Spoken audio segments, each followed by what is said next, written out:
Antes de começar a meditar na palavra de Deus, eu gostaria de ler com vocês um texto que está em Lucas, capítulo 1, o verso que eu vou ler é do 27 em diante.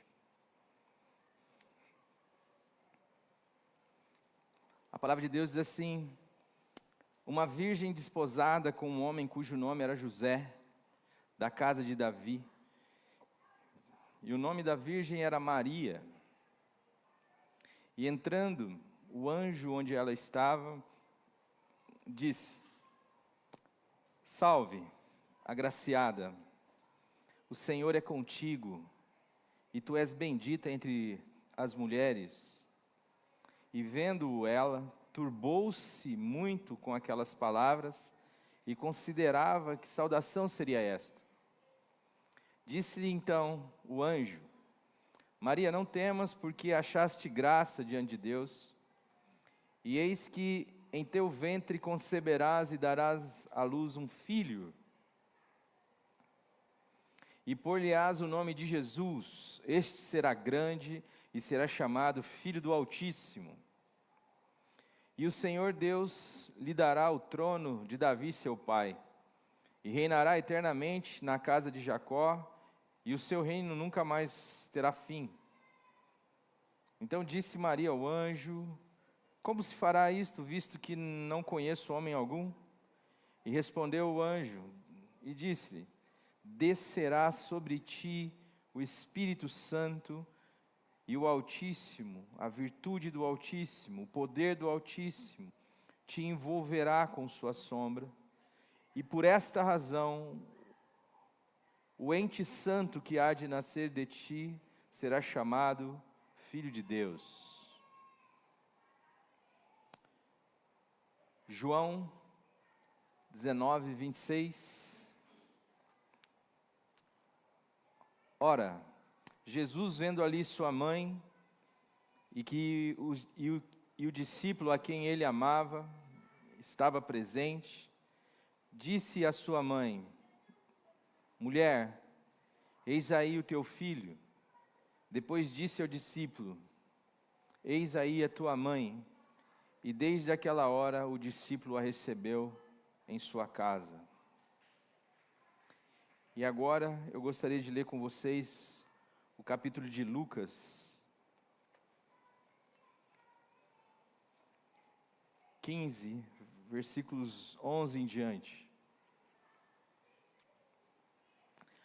Continuou: certo homem tinha 2 filhos. O mais moço deles disse ao pai: pai, dá-me a parte dos bens que me cabe. E ele lhe repartiu os haveres. E passando não muitos dias, o filho mais moço, ajuntando tudo que era seu, partiu para uma terra distante, lá dissipou todos os seus bens, vivendo de uma forma dissoluta, vivendo de qualquer jeito. Depois de ter consumido tudo o que tinha, sobreveio àquele país uma grande fome, e ele começou a passar necessidade.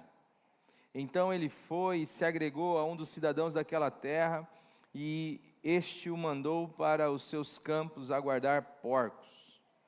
Ali desejava ele fartar-se das alfarrobas que os porcos comiam, porém ninguém lhe dava absolutamente nada. Então, caindo em si, adquirindo consciência da sua condição, tendo seus olhos abertos sobre si mesmo, tendo um pouco de consciência da sua situação, disse: quantos trabalhadores do meu pai têm pão com fartura, e eu aqui morro de fome?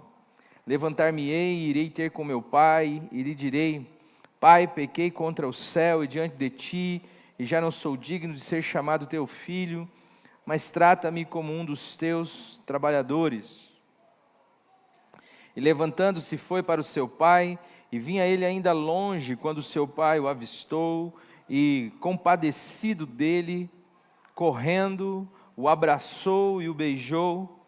E o filho lhe disse: pai, eu pequei contra o céu e diante de ti, já não sou digno de ser chamado teu filho. O pai, porém, nem ligou, o pai nem deu conversa, nem replicou. O pai simplesmente faz o que o amor faz, faz o que a aceitação faz, faz o que a justiça faz, o que a justiça promove, que é o encontro, a paz. O pai, porém, disse aos seus servos: trazei depressa a melhor roupa, vestiu, põe um anel no dedo, põe sandália nos pés, trazei também e matai um novilho cevado, comamos e regozijemo-nos, porque este meu filho estava morto e reviveu, estava perdido e foi achado. E começaram a regozijar-se. Ora, o filho mais velho estivera no campo, e quando voltava, ao aproximar-se da casa, ouviu a música e as danças. Chamou um de seus criados e lhe perguntou o que era aquilo. E ele informou: veio teu irmão, e teu pai mandou matar um novilho cevado, porque o recuperou com saúde. E ele se indignou e não queria entrar, saindo, porém, o pai procurava conciliá-lo. Mas ele, com seu coração empedrado, cheio de argumento, cheio de razão, cheio de certezas, cheio de direitos, responde ao seu pai: há tantos anos te sirvo.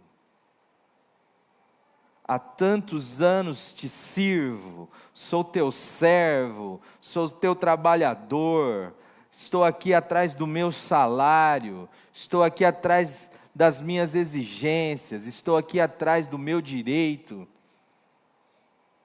E tu nunca me destes um cabrito sequer para eu me alegrar contigo? Não, eu não tenho alegria contigo, contigo eu tenho serviço, contigo eu tenho obrigações, contigo eu tenho afazeres, mas para me alegrar com os meus amigos.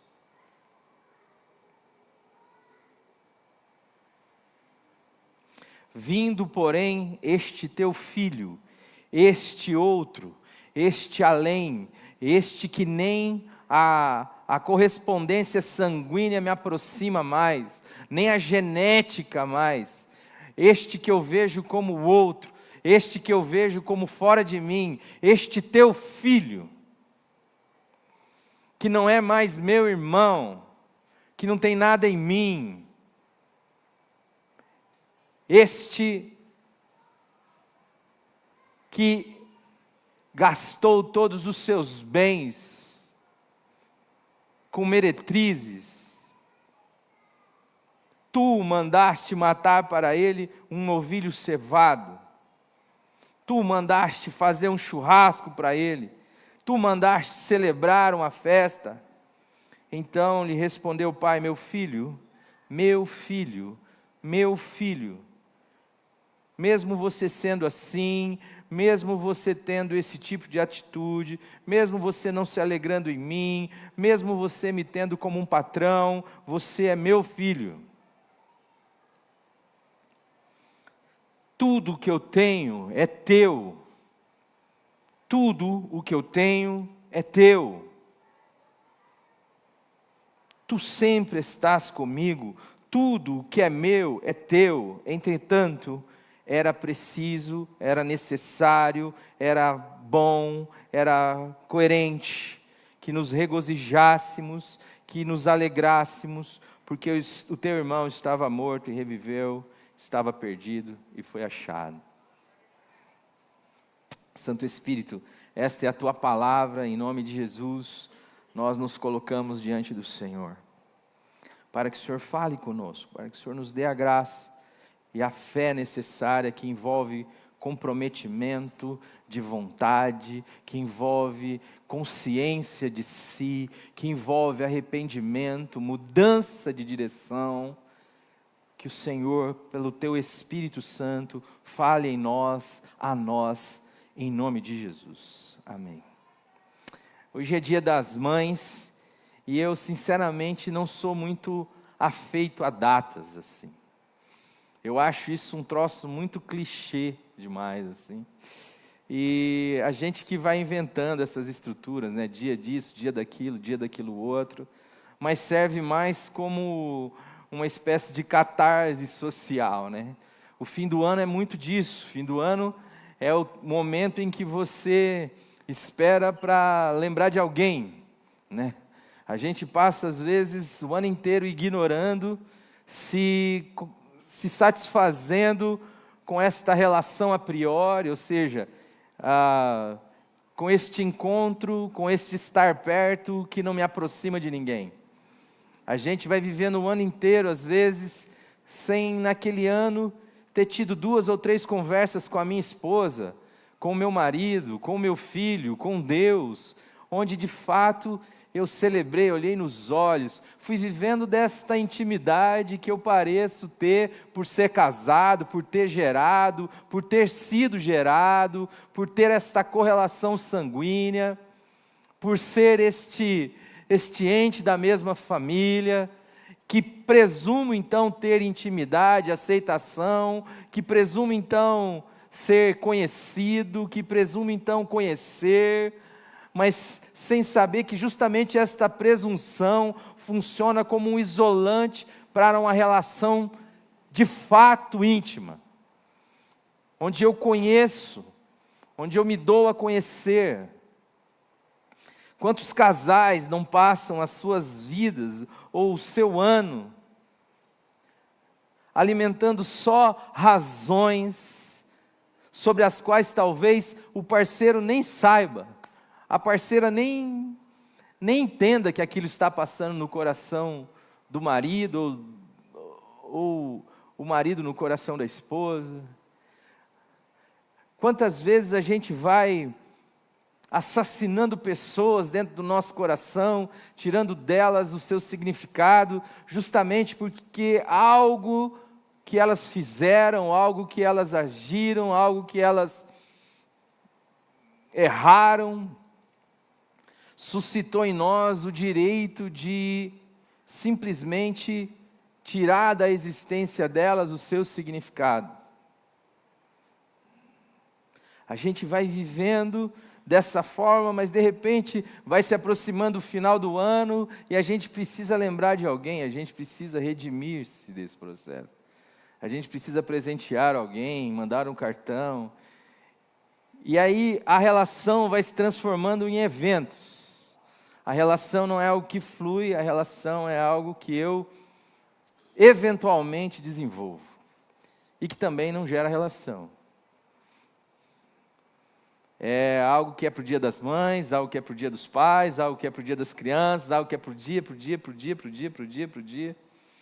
E vai virando essa estrutura, toda estruturada do lado de fora, toda bonita, como um templo, como o templo de Jerusalém, na época de Jesus, em que estava reformado, lindo por Herodes, mas que não tinha mais a arca no Santo dos Santos, ou seja, estava esvaziado da presença de Deus, mas que havia os serviços, os sacerdotes, os cantores, havia os sacrifícios, havia tudo aquilo, mas Deus mesmo, a essência, a verdade não estava ali.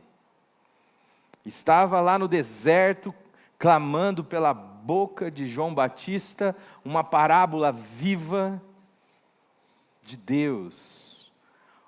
Um louco, comedor de gafanhoto, de mel, vestido de pele de cordeiro, de pele de camelo, perdão.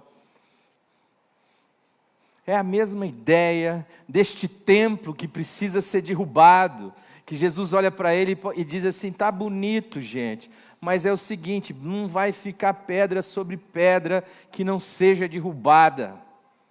Essa estrutura formal, essa estrutura que isola os corações. A igreja, para mim, o Deus que é Pai meu e que não é Pai nosso,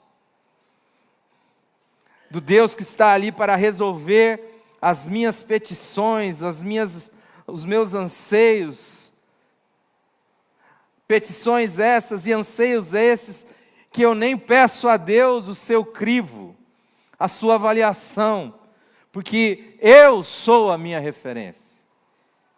Eu sou eu.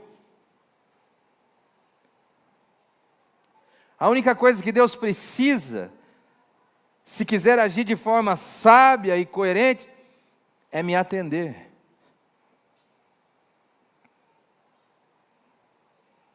nem que para isso eu precise me esforçar, me dedicar num rito, num credo, num dogma, numa forma ou numa forma religiosa qualquer, desprovida de alma, de coração, de espírito. A gente vai vivendo essas realidades. E são duas estruturas que nós precisamos compará-la e vê-las para entender o que é o Evangelho.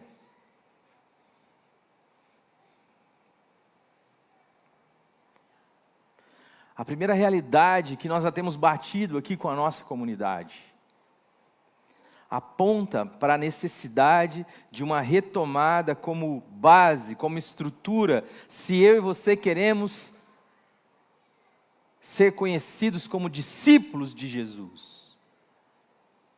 Fala da dimensão relacional de todo ser humano, de todo encontro, seja com Deus ou seja com o próximo. A base da nossa existência está no fato de que Deus é uma comunidade, de que Deus é um Deus relacional. E quando nos desejou, nos quis enquanto uma comunidade e uma relação. Ele nos forma a sua imagem, a sua semelhança, e a sua imagem, a sua semelhança está no homem e na mulher, está no encontro. Diante de tudo que Deus havia criado e entendido a sua bondade, diante do Adão formado, e a fala de Deus de que aquilo era muito bom, ele encontra algo que não é bom. Não é bom um homem isolado, não é bom um homem ensimesmado, não é bom que o homem esteja só. E ele então lhe traz uma correspondência para que haja a relação, o encontro, para que haja a possibilidade de se expressar o que Deus é. Deus é um encontro. É por isso que Caim, quando vem na presença de Deus, só ouve de Deus a estranheza que a sua solidão causa em Deus. E a primeira pergunta que Deus faz a Caim é: onde está o teu irmão? Ninguém se apresenta diante de Deus só. A gente aprendeu e tem aprendido nesse mundo a viver de forma individual. A farinha pouca, meu pirão primeiro. A gente aprendeu a viver por uma sabedoria que a Bíblia chama de terrena, animal e demoníaca. Inclusive Deus é para mim. O meu umbigo passa a ser o centro do universo e o meu ventre passa a ser o meu Deus. Eu não consigo dizer não a este Deus diante de quem eu me curvo e que é capaz de engolir todas as coisas que me forem trazidas pela vida ou que eu penso ser conquistada pelo meu braço. Eu digiro pessoas, relações, bens, títulos, eu digiro qualquer coisa e não consigo dizer não a mim mesmo. Mas todo aquele que de fato quiser ser um discípulo de Cristo, precisa ouvir do Cristo a primeira base desse discipulado, que é a negação de si mesmo. Andar na direção do outro sem com isso sentir prejuízo. Mas isso parece tão loucura para nós hoje. Como que eu posso andar na direção do outro sem sentir prejuízo? Como que eu posso fazer algo para alguém que não faz nada por mim? Como que eu posso perdoar alguém que me fez mal? a gente vai vivendo desta lógica mercantilista dos relacionamentos, onde só vale o que dá certo. E nesse sentido, a gente constrói as nossas pseudo-relações a partir deste isolante individual. E o texto de Lucas capítulo 15 aponta justamente para esta relação, quando ela é fragilizada a este ponto. Jesus, quando quis falar de Deus, chamou Deus de Pai. Quando nos ensinou a orar, nos ensina a começar a oração dizendo, Pai Nosso. Quando foi questionado por fazer algo que o dogma não permitia, que era trabalhar num dia de sábado, disse, o meu Pai trabalha até agora, e por isso eu também trabalho. Se o meu pai estivesse na rede, eu estaria na rede. Mas como meu pai está trabalhando até agora, eu vou trabalhar também. Eu quero relação com meu pai. Mas esta dimensão de pai nem sempre nos é bem compreendida. Nós temos a tendência de transferir as nossas histórias, que nem sempre foram boas, para Deus. Ou carregamos a mesma lógica meritocrática, do desempenho, pragmática. Mas então, Jesus está diante de dois grupos. Um grupo de gente que são os fariseus e um grupo de gente que são os pecadores contumazes. E de repente ele segue uma sequência de parábolas, até que ele chega no versículo 11, e ele vai explicar como é este pai. E quando ele quer dizer como este pai é, ele diz, certo homem tinha 2 filhos. E o mais moço deles disse, eu quero viver para mim. Eu quero viver do meu jeito. Eu não quero comungar da casa. Eu não quero partilhar a minha história. Eu não quero compartilhar as minhas decisões. Eu quero viver por conta. E isto é a minha história e isto é a sua história. É assim que nós agimos e fazemos em um determinado momento da nossa vida em relação ao nosso Pai. Porque a palavra de Deus vai nos ensinar lá em Hebreus, que Jesus, lá no capítulo 2, não se envergonha de nos chamar de irmãos. Porque tanto Ele que nos santifica, como nós que somos santificados, temos uma mesma origem, o Pai nosso. A gente rompe com Deus, não rompe às vezes com a religião, mas rompe com Deus. A gente quer tocar a nossa vida do nosso jeito, a gente quer viver da nossa forma, a gente acha que tudo que nós temos, desde o ar que respiramos até os nossos dons, aquilo que a vida nos deu para poder viver, a gente acha que tudo isso é nosso. Não consegue enxergar e nem entender a inspiração que isso é. E inspiração é isto, é algo que vem de fora de nós, que precisa entrar e sair, senão nos mata. Esse jovem pega a sua vida e vai vivê-la de qualquer jeito, ou do seu jeito, porque acha que é Deus e que é capaz de cercar-se de todas as possibilidades, capaz de enxergar cada oportunidade, cada risco, e de avaliá-los todos, de tal forma a ser Deus da sua história, de tal maneira que ele imagina que a sua vida vai ser bacana dessa forma. Mas em um determinado momento ele descobre da pior maneira que ele não controla uma série de dimensões. Você não controla o outro, você não controla os desejos do outro, as escolhas do outro, quiçá as suas.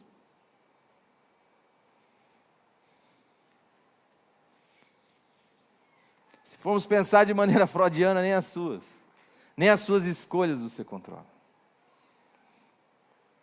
Se formos pensar de maneira frankiana, aí sim. Frankl vai dizer que o que te faz humano é a capacidade de sobrepujar todos os seus condicionantes. O que te faz humano é a condição de escolher.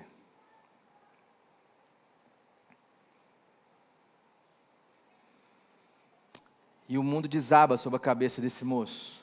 Vem uma crise, diz o texto. Vem uma crise, e ele então faz o que todos nós fazemos antes de voltar para casa. A gente vai buscar ajuda no comedor de arroz com feijão.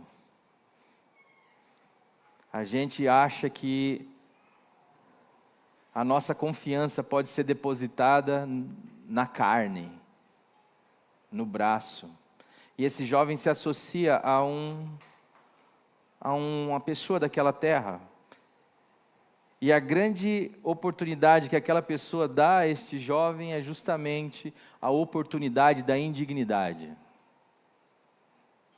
Eu tenho um emprego para você aqui, mas o meu emprego é que você vá cuidar dos porcos. Tem muita gente relacionalmente vivendo dessa forma, vivendo de forma indigna. E saiba de uma coisa, a gente não ama aquilo que a gente não admira. Não existe relação indigna ou na indignidade.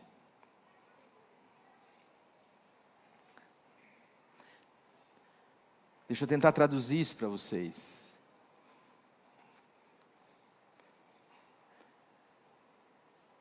Eu atendendo um caso de uma família que estava se desmanchando por uma razão de adultério,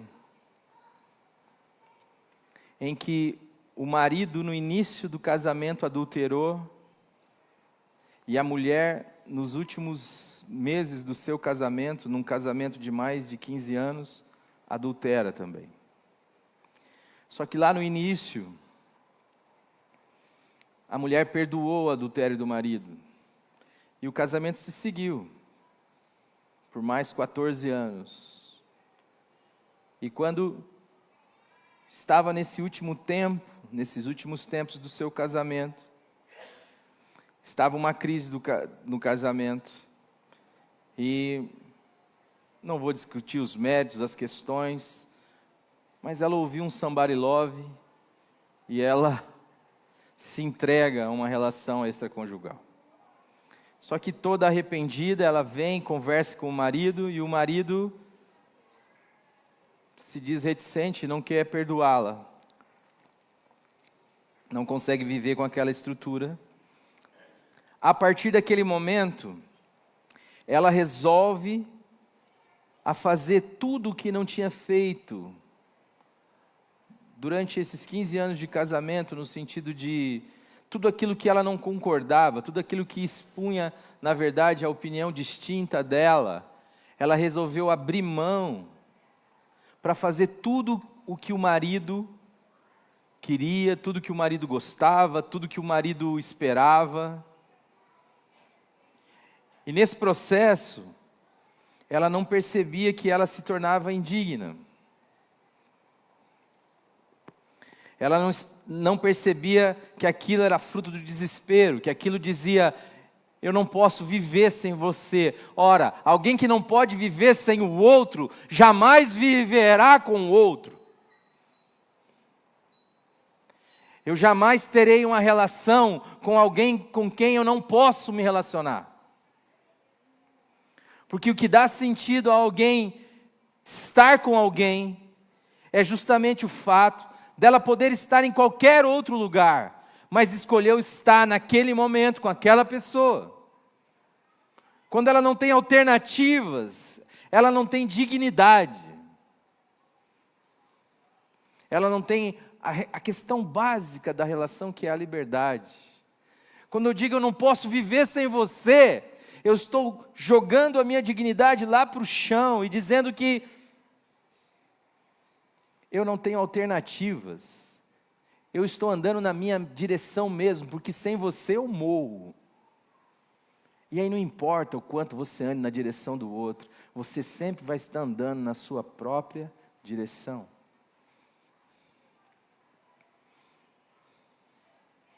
É por isso que Deus fez uma correspondente para Adão. Far-lhe-ei uma auxiliadora que lhe corresponda, que lhe esteja à altura, porque não existe relação entre desiguais. Eu lembro de um caso que eu atendi, eu já contei isso aqui, vou contar de novo, de um menino que fez cirurgia bariátrica, e ele passou a vida inteira gordinho, as menininhas não olhavam para ele muito, mas ele fez a cirurgia e começou a murchar e foi aparecendo um menino bonito, e de repente uma moça muito bonita se interessou por ele, e ele começou a namorar essa moça, mas esse namoro não durou muito tempo, durou cerca de 1 ano.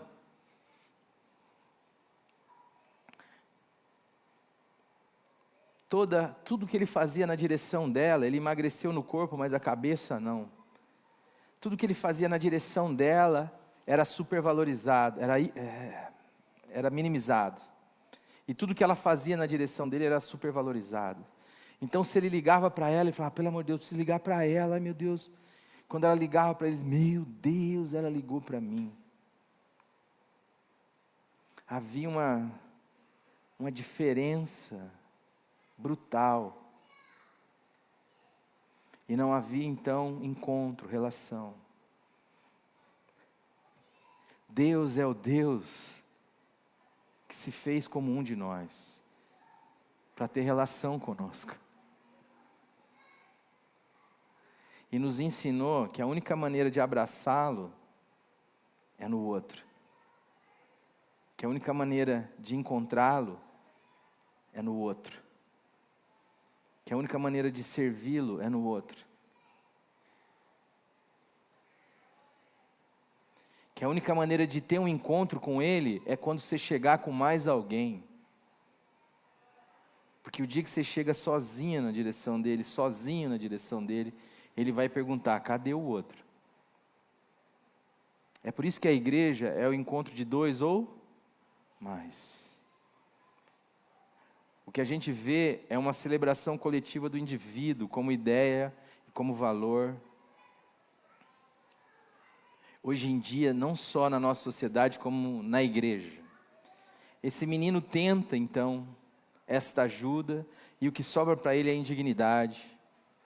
Ele tenta comer, ser um com os porcos, comer no mesmo coxo. Eu lembro que minha avó falava isso, não sei se vocês sabem o que isso significa. Comer no mesmo coxo é ter comunhão. Ele queria ter comunhão, nem que fosse com os porcos. Ele queria comer o que os porcos comiam, mas ninguém lhe dava nada. E aí ele lembra da casa, e ele diz, a palavra de Deus vai dizer uma expressão muito interessante, é caindo em si. Se liga, acorda, entende, Deus está certo. Se arrepende, se converte, volta do seu caminho. Muda a sua direção. Eu não estou falando de você ir para a igreja ou não, que a maioria daquilo que a gente chama igreja hoje na nossa cidade e nação, escolheu o caminho de se afastar de Deus, ainda que cantando louvores a Deus.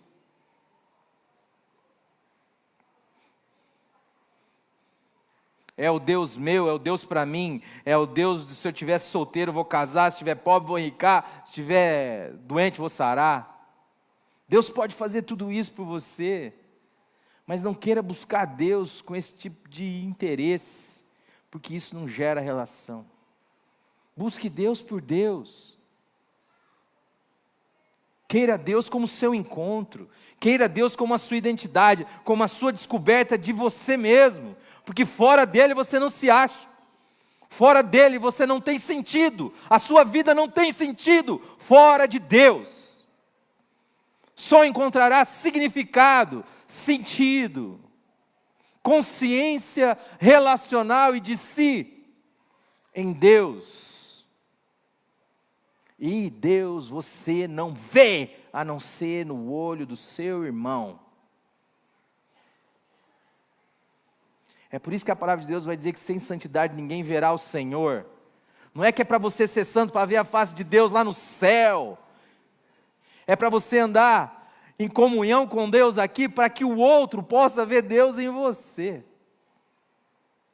O ninguém é o outro. O evangelho da cruz não é um Deus que morre para se salvar, é um Deus que morre para nos salvar. Então qualquer construção sobre Deus que tem como prioridade eu mesmo, é o oposto da cruz, portanto é o oposto de Deus.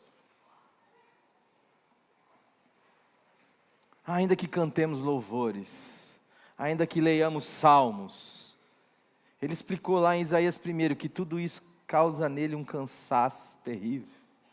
Ele já não consegue suportar mais ajuntamento solene associado à iniquidade, de gente que só se preocupa consigo mesmo,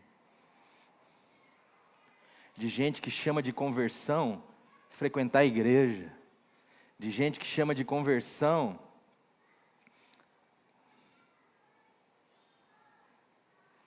orar de si para si mesmo. Ó Deus, graça te dou, porque eu não sou como os outros homens. Se você não é porque você não é humano.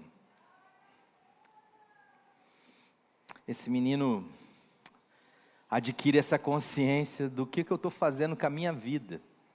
Eu quis administrar a minha vida e eu não estou dando conta, e eu estou cada dia pior. E ele volta, e no meio do caminho o pai o vê. E essa é a bondade do evangelho. Você não precisa nem ter chegado lá. O pai corre na sua direção.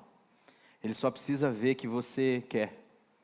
Ele só precisa ver que você mudou a sua direção, que você se converteu, que você estava indo para lá, mudou para cá. E ele já tem tudo, toda a provisão. O cordeiro já foi morto, já foi imolado antes da fundação do mundo, de tal forma que a própria criação emerge no ambiente da redenção. E é só por isso que ela pode emergir, porque a festa já está preparada, porque a cruz de Cristo já atua com efeito, mesmo antes da fundação do mundo. E quando a gente se volta para Deus, arrependido, porque esta era o chamado do Evangelho. João Batista, aquele que veio aplanar o terreno para Jesus, dizia: arrependei-vos. Jesus chegou dizendo a mesma coisa: arrependei-vos, porque é chegado a vós o reino de Deus. E não é arrepender do que você faz, é arrepender do que você é. A gente acha que a nossa diferença em relação a Deus é moral, comportamental. Não, é essencial, amados. Deus é santo, nós nos tornamos pecadores. Deus é bom, nós nos tornamos maus. Deus é a verdade, nós nos tornamos uma mentira. Existencial. Por mais verdades que você conte, elas sempre servirão de esconderijo para você ocultar quem você é. A nossa diferença entre nós e Deus se tornou intransponível, de tal forma que nenhum homem pode subir aos céus, isto é, trazer do alto a Jesus, ou ninguém pode descer ao inferno, isso é, ressuscitar Jesus dentre os mortos. É Deus quem veio transpor essa distância. É Ele que vai na minha e na sua direção, disposto a te abraçar, a te beijar, a trocar a sua roupa, a te dar santidade, a colocar um anel no seu dedo, a dizer que você é da família dele, a colocar um sandália nova nos seus pés, a dizer que você não é um pé rapado, e a matar um novilho cevado, figura de um cordeiro inocente, de um sacrifício de Jesus. por meio do qual nós poderemos celebrar, fazer festa. Festa. Festa. O reino de Deus não é comida nem bebida, mas é justiça, gozo, paz e alegria no Espírito Santo. Eu vou vos preparar um banquete. Quando Moisés tem que falar com o faraó para libertar o povo de Israel do Egito, ele diz assim, ó, Deus quer que você liberte o povo a caminho de 3 dias, figura da morte e da ressurreição, para que eles me celebrem o quê? Teve alguém que acertou. Isto mesmo, uma festa. Uma festa. Deus quer fazer festa com você. Mas sabe a única coisa que pode impedir você de ter comunhão e de participar da festa? Tudo o que você fez de bom na sua vida. Tudo o que você fez de bom tem o poder de tornar você uma pessoa pior.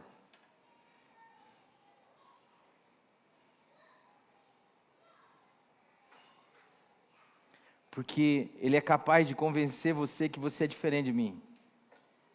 Porque eu errei e você não.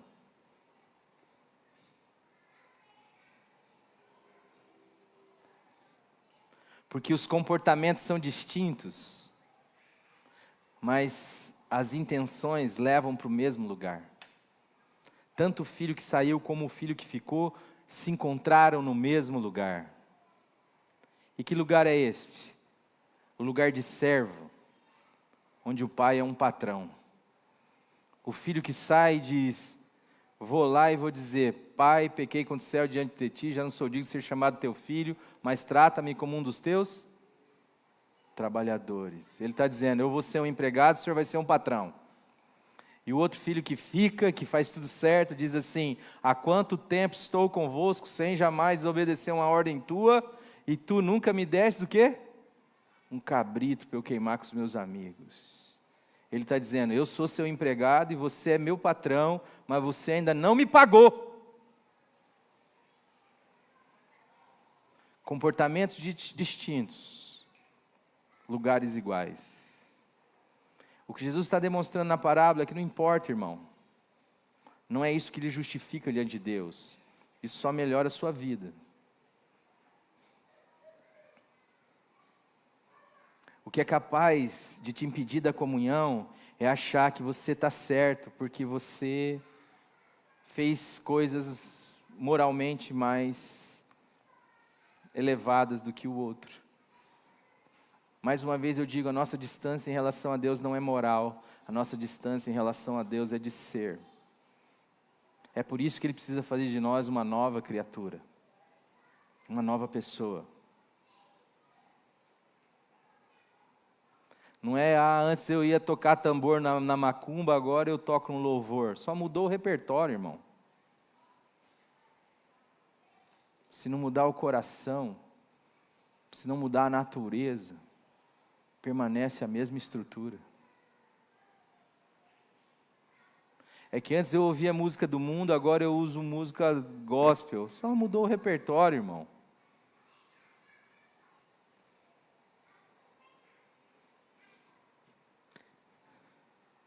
O que você tem é um empecilho à comunhão. É o pecado que nos impede. É o pecado de ser ensimesmado. É o pecado de andar no sentido contrário à cruz e contrário à natureza que Deus nos chamou para ter, que é a sua própria. Deus é o Deus que se dá, Deus é o Deus que se derrama, Deus é o Deus que anda na direção do outro, que tem um benefício em si para além de si. Quem aqui quer ser rico, grande e famoso?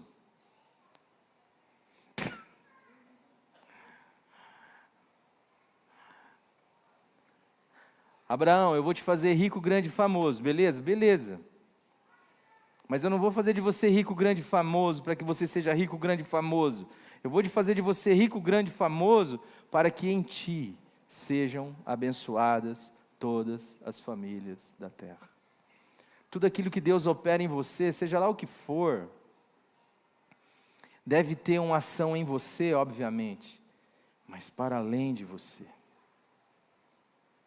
É óbvio que tudo que Deus faz na tua direção te beneficia, mas esse bem não pode encontrar em você uma boca faminta para engolir esse bem para si. É aquilo que Jesus disse à mulher samaritana: se eu te der uma água, você nunca mais vai ficar bebendo, só bebendo, buscando matar a sua sede. Você já está no sexto marido e ainda não resolveu essa sua sede.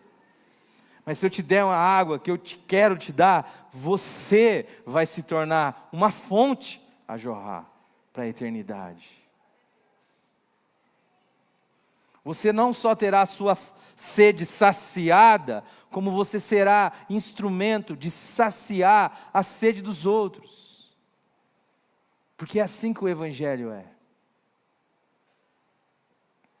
E como isso se dá? Isso se dá por um milagre. Por um milagre de Deus na nossa direção. A gente percebe Maria, a mãe de Jesus, uma tarefa que não deve ter sido das mais fáceis. De repente, uma menina comprometida, que sabe das implicações do sim dela àquela situação, sabe que ela poderá morrer, inclusive, se encontra com alguém que a Bíblia chama de anjo, e o cara chama ela de agraciada, de bendita, e fala que ela vai gerar um filho de Deus. E ela diz: como que pode ser isto? Eu nunca me relacionei com homem algum. E aí o anjo diz assim: descerá sobre ti o Espírito Santo, e o poder do Altíssimo te encobrirá. E o ente santo que há de nascer de ti será chamado Filho de Deus. O que eu estou convidando os irmãos nessa noite é para serem engravidados de Deus.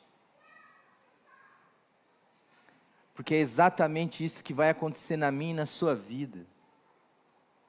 É exatamente isto que significa nascer de novo. É quando, mediante uma boa notícia, mediante a graça de Deus, você não faz conta da própria vida, você sai do trono da sua história, você tira a coroa da sua cabeça, e você diz assim: venha a mim o teu reino, e seja feito conforme a tua vontade. É que o poder do Altíssimo envolve a mim e envolve a você, e esta nova pessoa que nasce, esta sim, pode ser chamado filho, filha de Deus. Filho nascido não da carne, filho nascido não da vontade do homem, filho nascido não do sangue, mas nascido do próprio Deus, cujo o esperma de Deus divino é a sua palavra, geradora de vida, geradora de novo coração, geradora de novo nascimento.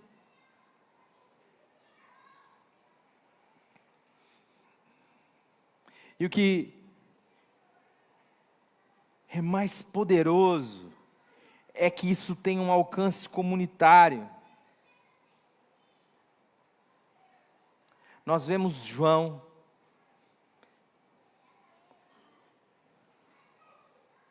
filho de Zebedeu,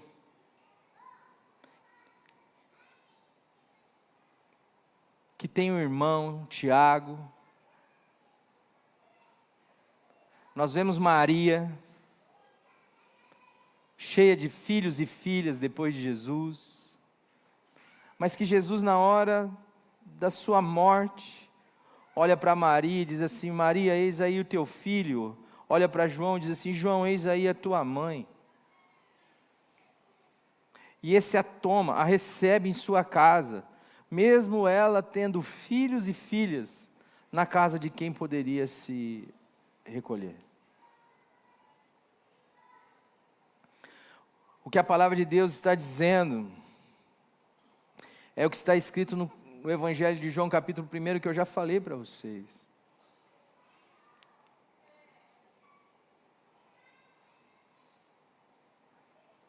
É essa condição que o Evangelho nos dá de nos enxergar como irmãos, como da mesma família.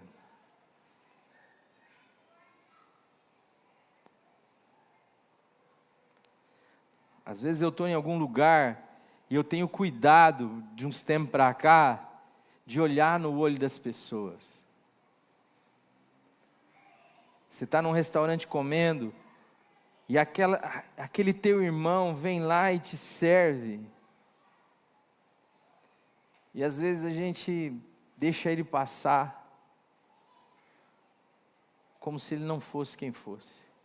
Quem é, melhor dizendo.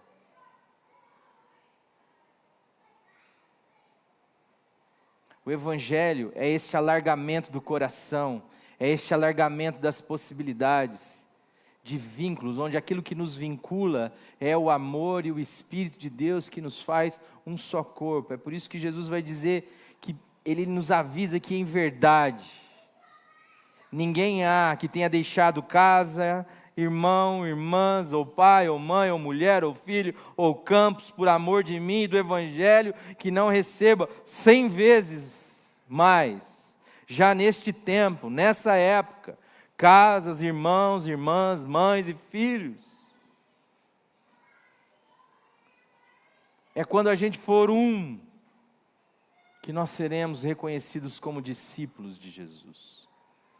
Então, amados, são duas falas minhas aqui nessa noite. A primeira delas, eu não sei onde você está. Talvez você frequente uma igreja há muitos anos. Eu só sei que sempre é tempo para voltar para casa. Eu não quero saber quão moral você é, ou quão imoral você é ou foi. Eu só quero dizer para você que o sangue de Jesus Cristo é suficiente para pagar por todos os seus pecados, e eles estão pagos. O que te impede de usufruir disto é nada além do pecado, de viver para si mesmo, ou segundo os seus próprios critérios.